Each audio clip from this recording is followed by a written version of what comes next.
তুমি যদি ভালোই বাসো, আমাকে ভালোই যদি বাসো, তবে সবাইকে বলছো না কেন ভালোবাসো?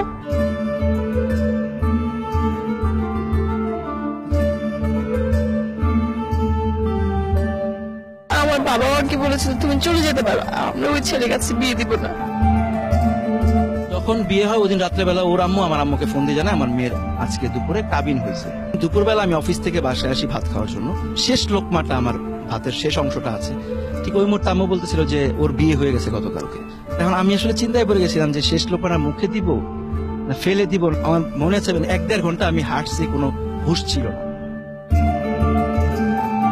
আফটার 2 or 3 months যেটা বের হলো, she is 2 years elder than me. ওর এইচএসসির পর বিয়ে হয়ে গেছিল, she is already having a baby, but এর বয়স তোমার 4 বছর। আমি বলছি I don't have any problem, কারণ হচ্ছে যে আমি যদি কাউকে ভালোবেসে নেই, আমি তো তোমাকেও নিবো, সে আমারই মেয়ে হবে, কোনো সমস্যা নেই আমার। এইটাতে আবার আমার বাসায় সমস্যা। আমার একটা ফ্রেন্ড ছিল, যখন আমার বিয়ে ঠিক হয়ে যায় তখন সে অনেক বড় বড় কিছু লিখে যায়। টমের সাথে যে আমার বিয়ে হয়েছে, এটা আমার সেকেন্ড ম্যারেজ।